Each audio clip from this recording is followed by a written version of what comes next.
Tyler, you and I have talked a lot about Brookfield Renewable. It's become almost a go-to stock for us as a reliable, high-yield dividend grower. We both own it, but you and I both have taken a closer look. You brought it to me, started peeling back the layers, looking at the debt growth, some of their coverage ratios, and it's time for a little bit of public accountability. You ready to have our conversation here? I may be committing some Jason Hall heresy a little bit, saying some bad things about Brookfield here, but this is a company you and I have kind of given the management the benefit of the doubt for a long time because of historical moves. But some numbers have changed enough that we should definitely be looking at this with a little bit more squint in our eye. All right, but we're going to have a good conversation here about Brookfield Renewable. But before we do, this video is sponsored by the Motley Fool. If you're looking for even more great stock ideas, go to our special link. Go check it out. It's fool.com/unscripted. Go to fool.com/unscripted, and you can get access to the Motley Fool's 10 best stocks to buy right now. I want to share on the screen a couple things, Tyler. If you look at Brookfield Renewable's stock, this goes back to when it went public on the New York Stock Exchange in June of 2013.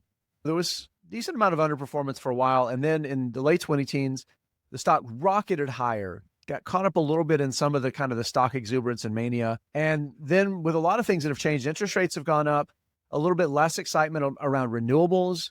All of those things combined with that cycle with interest rates and capital spending and the sentiment and its weight on the stock here more recently. It's still been a good long-term returner with 11% average annual returns. A big part of that, Tyler, is the company's dividend growth over the long term.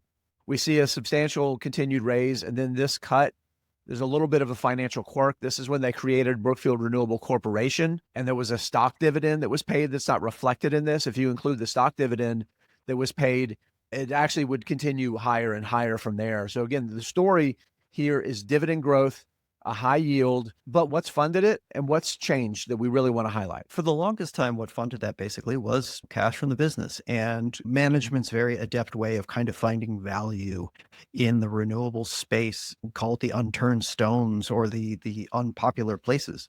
Got started with Latin American hydroelectric dams, bought a lot of like other renewable energy. They were called yieldcos, which was basically like a asset holding business that just threw off cash, kind of similar to pipeline companies in the oil and gas space. These aren't But like high-tech businesses. Their job is to build these utility scale massive projects and then sell the power generation on 25-year contracts. So they're cash flow businesses. yeah, so cash flow businesses, a couple of those went belly up in the 2010s, and Brookfield kind of swooped in and bought assets at pennies on the dollar and kind of doing what Brookfield did well for a long time. Here's how that paid off on the bottom line. You can see this is the period when they were being those extreme value shoppers of those excellent assets. Big boost here, right? This was that first run up that we saw here. Yeah. From there, since like the 2020s, though, the valuation on these assets have been much, much higher. And so the acquisition pipeline for this company I wouldn't say it completely dried up, but it certainly wasn't as robust as it has been. And so as a result, particularly from that value shopping kind of legacy, it's certainly been right. harder. But the company has still continued to buy. Right. It just happens to be that those purchases are now internal organic growth through capital expenditures, tuning up older renewable assets. There's a thing in the industry called repowering, where you take older windmills, basically put some bigger blades, a nicer turbine on it, and it increases output on existing windmills, things like that, replacing solar panels at existing facilities to the more efficient systems. So you get more power per acre, things like that can boost your returns. But it's a much more capital expense intensive sort of endeavor, because you have to do all that spending before it actually generates cash, versus making acquisitions where on day one it's generating cash. Yeah. So it's a different return profile than what we've expected from Brookfield.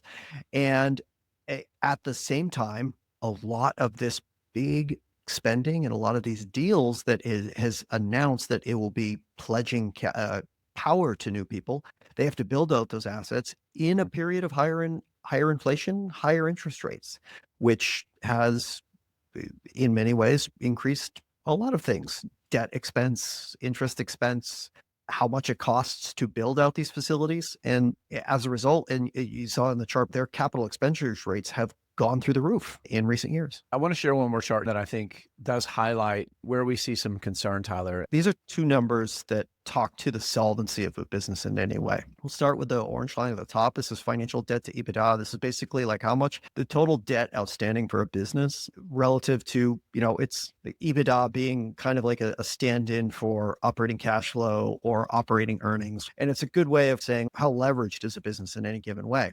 And while it has touched at higher leverage points before when it's made sizable acquisitions, its leverage on a financial debt to EBITDA ratio has been increasing from all the capital expenditures that we were just talking about. And then on the purple line below, you have what's called EBIT to interest expense.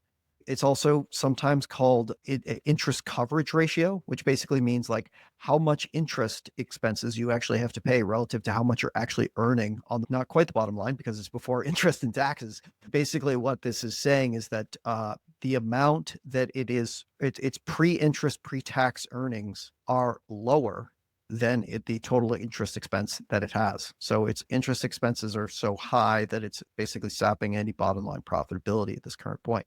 Now, these are not perfect numbers for a company like Brookfield Renewable, because like we said, these are very asset heavy businesses with very, very long cash flows.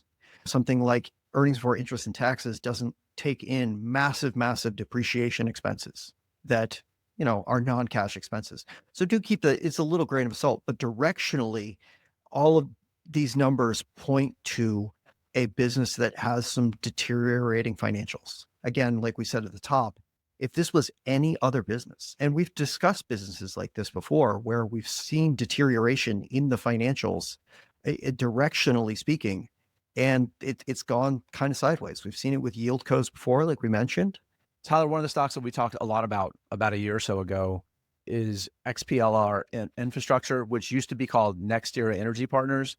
And we predicted that there was a ticking debt time bomb that was going to blow something up. And in the case of what was previously NextEra Energy Partners, it did. It completely blew up their capital expenditure plans. And they had basically one choice, which was to cut the dividend, because their lenders were saying, look, you want more capital from us? You need to free up some capital. So after management promising for quarter after quarter after quarter, they would be able to continue to fund dividend growth, the realities of math and the debt capital markets came to roost there. And my question for you is, do you see the same thing happening with Brookfield Renewable here? I would say not yet. And I think there will be other signs with those alarm bells that we saw with somebody like NextEra Energy Partners actually start to go off a lot more.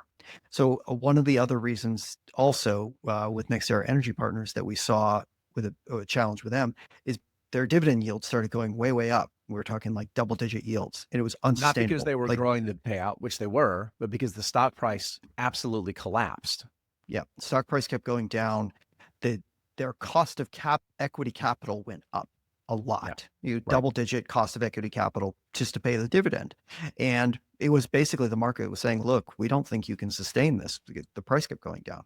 At a 5.5% dividend yield for Brookfield Renewable, that historically is not high for them. So it's not the end of the world. And they've been less reliant on equity capital relative to debt and other sources of funds, such as private capital and some of the private funds of Brookfield Asset Management runs. So that alarm bell isn't sounding yet. Also, one of the other things that we saw was cash from operations at NextEra Energy Partners didn't even cover its dividend. And that's not the case here either. The payment that they're making on its dividend is still technically lower than the cash coming in the door.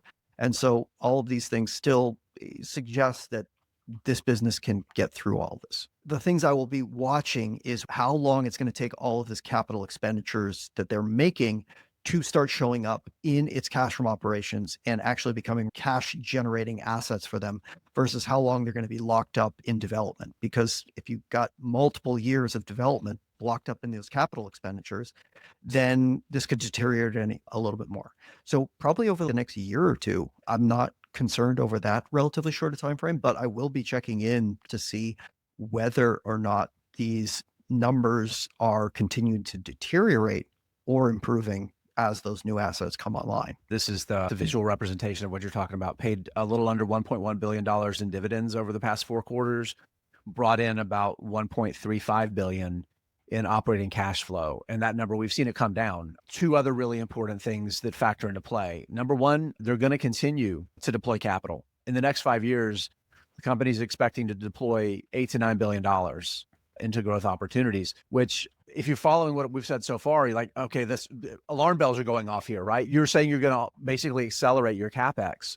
And yes, that's happening. So a couple things that are happening. Number one, they are accelerating that CapEx spend.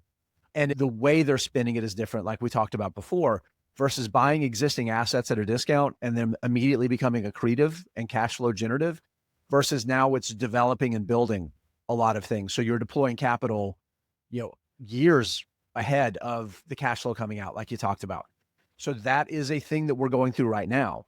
But we're starting to get through like the fulcrum point where investments the company was making in 2024 are going to be generating cash flow in the second half of 2025, right? So we're starting to get to the point where that's going to stabilize.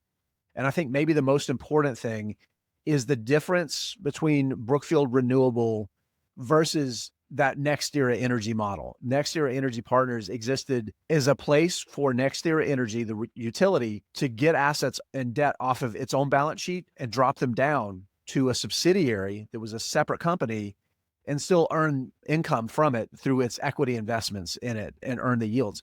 The difference with Brookfield Renewable is it doesn't exist as a dropdown for a parent company.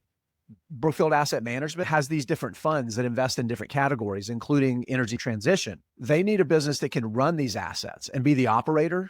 That's why Brookfield Renewable exists, not as a place to dump debt. As a partner with those funds where they're largely investing investor cash, but also using some debt to lever up returns, that's a very different business model that is very stable, that makes Brookfield Renewable, to me, just a much better positioned business and less risk of us seeing those ratios get to the point where we start seeing like credit downgrades or anything like that, because Brookfield Asset Management needs it to exist as a healthy business and not just as a place to unlever itself. And I think that is a major differentiator. If you put all of those things together, you're absolutely right. We want to continue to watch this, but I don't think this is going to turn into a NextEra Energy Partners 2.0. Investors just do need to be mindful of it as a potential risk that could undermine your investing results in big ways if things go poorly. But I think they're going to continue to go well for investors.